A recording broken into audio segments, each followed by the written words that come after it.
Í Esjunni þar sem tröllin Gumpa og Haki búa stendur mikið til.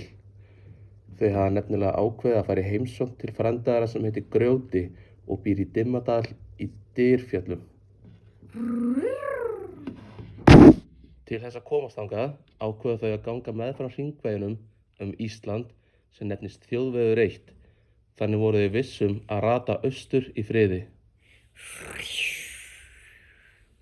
Þau byrjuðu að leita að bakpokunum sínum til að geta pakka saman fötum til að taka með sér. Bakpokinn þeirra, sem var frekar stór, fannst bara ekki. Hvar gat hann verið? Þau leituðu og leituðu. Þau leituðu inn í eldhúsi, undir pottum og pönnum. Þau veltu við steinum og lyftu björgum. En allt kom fyrir ekki, þau fundu bara ekki pokann. Nú voru góð ráð dýr. Hvað gerum við núna? Spurði Gunna. Hvað getum við gert? Spurði Gumpa. Tröllin settust á gólfið og fóru að hugsa. Við verðum að hafa föt til skiptana, eða ekki, spurði Haki. Gumpa stóð á fætur og fór að ganga gólfið. Hún gekk hring eftir hring og í hvert skipti sem hún setti stóra fótinn sinn á gólfið heyrðist mikill hávaði. Allt í hellunni þeirra titraði og skalf. Allt í einu kallaði hann. Allt í einu kallaði hann. Ég veit, við klæðum okkur bara í öll fötin okkar. Já, Kallaði Haki og stóð á fætur. það er góð hugmynd. Tröllin tíndu nú til öll fötin sín og settu á gólfið. Það voru til tvennar buxur 1, 2, sem Haki átti, 3 kjólar 1, 2, 3, sem Gumpa átti, 1 belti 1, sem var langt og mjótt og 1 snæri sem þurfti að ná utan Gumpu.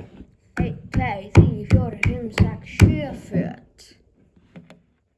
Þau tóku nú til við að klæða sig í öll fötin sín með tilheyrandi látum. Þegar þau voru komin í öll fötin stóðu þau brosandi og glöð og horfðu á hvort annað. Nú er við. Sagði Gumpa. nú þú. Sagði Haki og Gumpa sneri sér við og þau skelli hlógu. Þau hlógu svo hátt að hvein í fjöllunum og mannfólkið skildi ekkert í þessu furðulega hljóði. Þau örkuðu niður hlíðina í átt að þjóðveginum og byrjuðu ferðalagið. Þegar þau höfðu gengið í smástund komu þau að bílagöngum sem voru allt of lítil fyrir þau til að ganga í gegn. Hvað gerum við nú? Spurði Haki. Við verðum bara að ganga Hvalfjörðum. Sagði Gumpa. Þeir eru vinir okkar.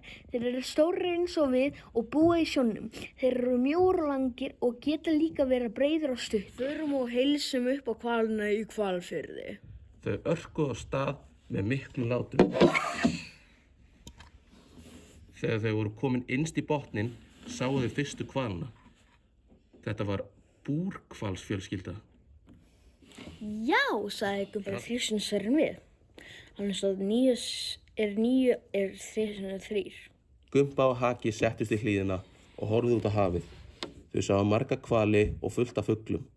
Gargið í mávinum heyrðist hæst. Þau heyrðu líka í lóu. Spóa og í nokkrum krummapörum. Vá, hvað eru eiginlega margar eyjur hérna? Spurði Haki. Þær eru nær óteljandi, sagði Gumpa. En við getum prófað að telja þær. 1, 2, 3, 2000 og... 700. Þetta eru 2000 og... 708 eyjur. Sagði Gumpa þegar þau gátu ekki tala lengur. Nú hættum við að telja og höldum áfram, sagði hann. Rétt áður en þau hættu sáu þau sel sem gólaði hátt. Sjáðu, sagði Gumpa. Hann er að veifa okkur. Bless, bless, sögðu tröllin og héldu á stað. Þau gengu lengi og ákveðu að stytta sér leið með því að ganga þvert yfir Ísland. Framhjá Eiríksjökli sem er lítill kringlóttur jökull og Langjökli sem er stór og ílangur. Í fjarska sáu þau Vatnajökul sem er langstærstur. Þau ákveða að hvíla sig í Mývatnssveit. Af hverju er svona mikið af flugum hérna, spurði Haki.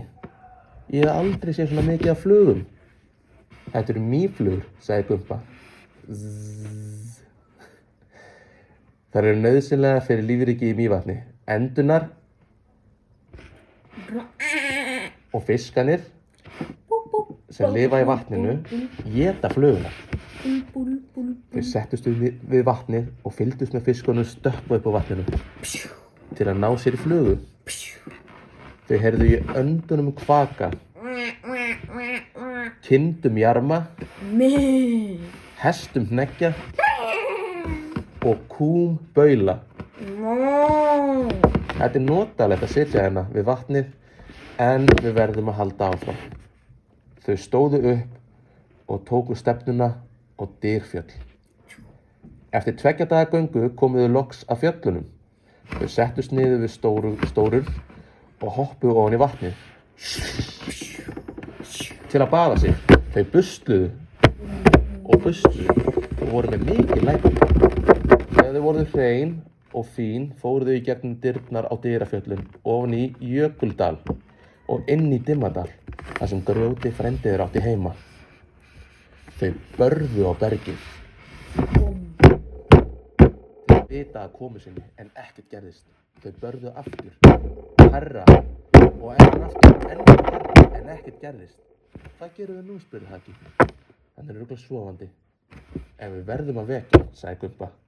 Hvernig gerum við það, spurði Haki. Við köllum. Grjóti frændi, vaknaðu! 3 sinnum mjög hátt og klöppuðum höndum okkar saman á milli. Grjóti frændi, vaknaðu! Gerum það, sagði Haki. Tröllin tók sér stöðu fyrir framan bergvegginn og kölluðu. Grjóti frændi, vaknaðu! Grjóti frændi, vaknaðu! Grjóti frændi, vaknaðu! Allt í einu heyrðist mikill hávaði. Þegar bergið opnaðist og Grjóti frændi steig út. Hvað er eiginlega í gangi, spurði hann. Þetta eru bara við, kæri frændi, Haki og Gumpa frá Esjunni. Eruð þið komin alla þessa leið til að heimsækja mig? Mikið er það nú gaman, sagði hann. Það urðu fagnaðarfundir hjá tröllunum þegar þau löbbuðu inn í bergið, þannig að jörðin skalf og titraði með tilheyrandi hljóðum.